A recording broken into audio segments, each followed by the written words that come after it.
के भन्ने hello guys आजको हाम्रो डेस्टिनेसन हो त्यहाँ काला भएर यहाँबाट सेतो भएर छेकियो अनि हरू खाइसनै पर्यो त अनि आज हामी कतिजना 4 जना हो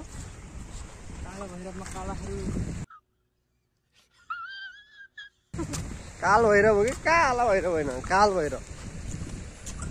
भैरव हेर्नु जानु लाग्छ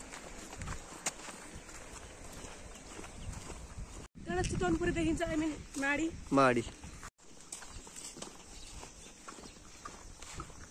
भाँडो बोक्नु जस्तो हुन्छ क्या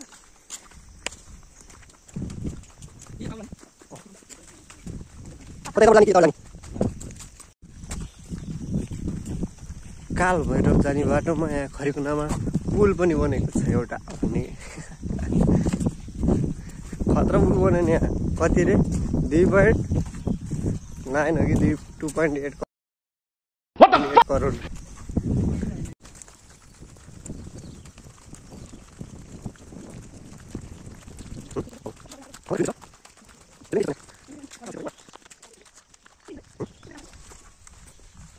युट्युब च्यानल फ्रिज भयो कि यही हालिदिनु न केही पनि खुल्छ कि के त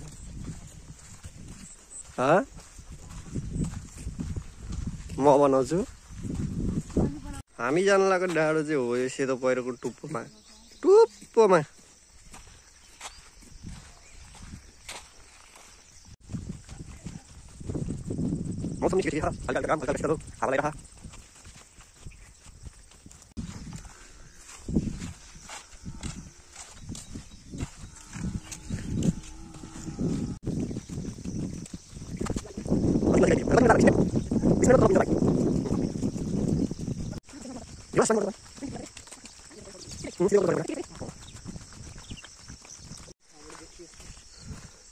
त्यहाँ ठुलो मूर्ति बनाउने बित्तिकै त सबै माडीभरिबाट देखिन्छ नि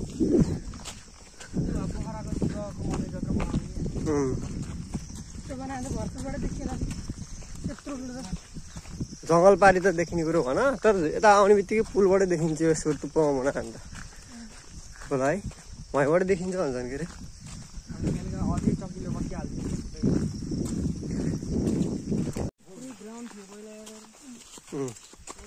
त्यसपछि बल्ल आएको होस्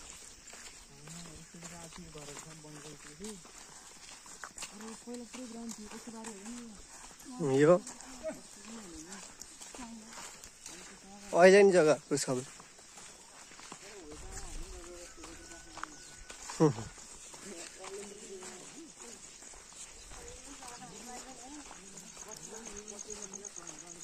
A few moments later. हामी यहीँ मुनिसम्म आइसकेका छौँ कताबाट जाने अब बाटो अन्त्य भएको छ यहाँ होइन यताबाट जाने कि तर यो बाटो खोलखोलै जाने अनि कता हो थाहै छैन यो घरको बाटो हो यो त अनि यहाँ खोलखोलै गयो भने नि गइन्छ जानु त उताको डाँडाको बाटो आउनुपर्छ नि त अनि हामी अस्ति नै मतिर गएको यहाँबाट चाहिँ सिधै गएको बाटोबाट आएर आएको भए यो पनि आउँछ नि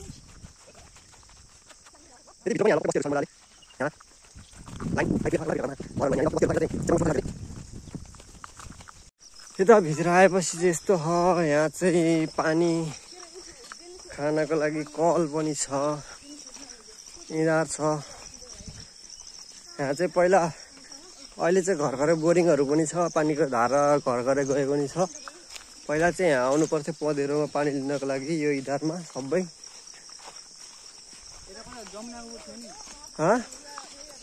यता अगाडि हो क्या झाडीमा कता थियो कि अहिले त सबै फाँडेर वारो भएछ यार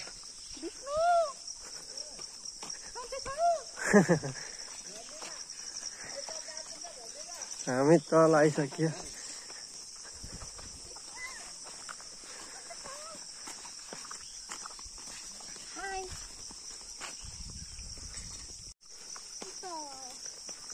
अगाडिपट्टि नि थियो त्यता कता अगाडि कुसुमको के कुसुमको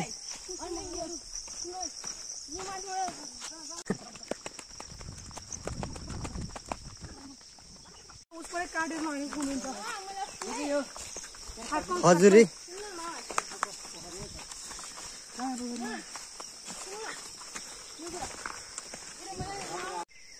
यस्तो खतरनाक बाटो छ यहाँ जरै जराको माथिबाट हिँड्नु परिरहेको छ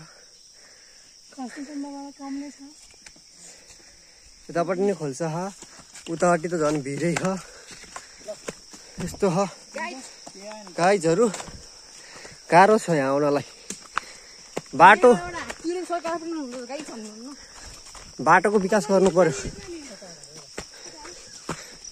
बाटोको विकास गर्नु पर्यो गाइज चाँडै खोइ अर्को कता पहाडबाट बाटो बनाऊ भन्थ्यो अरे कि खतरनाक छ नि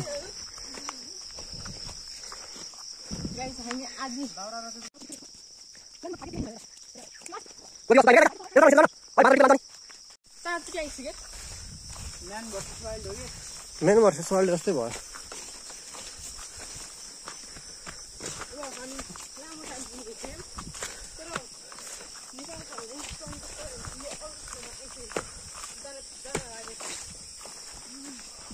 कहाँ रे नमस्कार हामी नेपालको होइन चितवनको अग्लो ठाउँ जान लागिसकेका छौँ तपाईँहरूलाई हार्दिक स्वागत गर्छौँ हजुर अनि देश विदेशबाट दिदी बहिनी दाजुभाइबाट ल भन भन सबैजना यहाँ आउनु भएको छैन भने आउनु होला माडी कृष्णनगर अनि सेतो पहिरो काल भैरव बाटो त फाइनल्ली हामी यो बाटो बनाएको ठाउँसम्म आइसकेका छौँ जङ्गलको झाडीको बाटो हुँदै हामी चाहिँ पहिला अर्कै बाटो आइएछ अनि यहाँ पछि आएर चाहिँ जोडियौँ हामी यो बनाएको बाटोमा त्यो चाहिँ थाकेर यहाँ लौरी टेक्नु पर्ने अवस्था आइसक्यो गर्मी यस्तो घाम लाखा तर यहाँ चाहिँ शीतलो छ मौसम राम्रो छ आजको दिनको लागि हिँड्नको लागि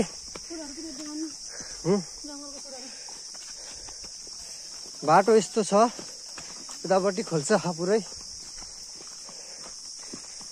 एडभेन्चर गर्नको लागि सम्झिनु होला माडी नगरपालिका वडा नम्बर 9 अनि सेतो पहिरो काल भैरव हाइकिङ गर्नको लागि चाहिँ बेस्ट ठाउँ साथीहरूसँग घुम्न पक्का आउनु होला इन्टरभ्यू सुनौँ हामी कहाँ आउँदैछौँ रे हामी माडी कृष्णनगर 9 नम्बर तर यो जङ्गलको नजिकै भएको खर्कुनामा रहेको एउटा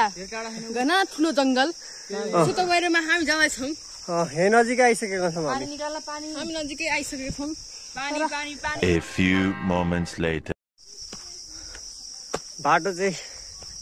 कोही उकालो कोही ओह्रालो छ अब डाँडामा चढ्ने भएपछि उकालो त हुने नै भइहाल्यो तर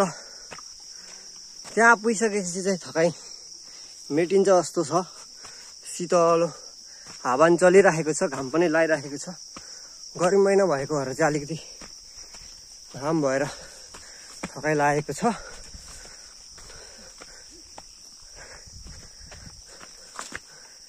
यो साइड चाहिँ बगै यो साइड उताको नमुना बस्तीको डाँडा हो भने यो चाहिँ सेतो पहिरो हो हामी लगभग माथि आइसकेका छौँ यो चाहिँ अर्को साइड हो यतापट्टिको साइड यसको हामी टपमा पुग्ने हो यहाँबाट चाहिँ माडीको लगभग सबै ठाउँहरू देखिन्छ यो साइड कान्तिपुर साइड हो माडीमा यस्तो जताततै जङ्गल मात्रै छ चारैतिर जङ्गलले घेरिएको ठाउँ हो ल हेर्नु आजको मौसम पनि कस्तो छ टक्क लाएर नफाल अझै जानु छ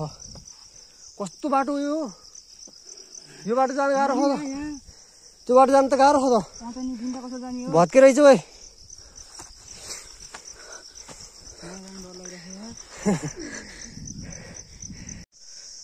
हामी फाइनल्ली काल भैरव आइपुगेका छौँ यहाँ मन्दिर छ एकछिन पछि हामी आएर आउँदा फेरि हालत खराब पुरै पसिनै पसिना त्यताबाट नि मन्दिर घरतिर एकदम बनाएको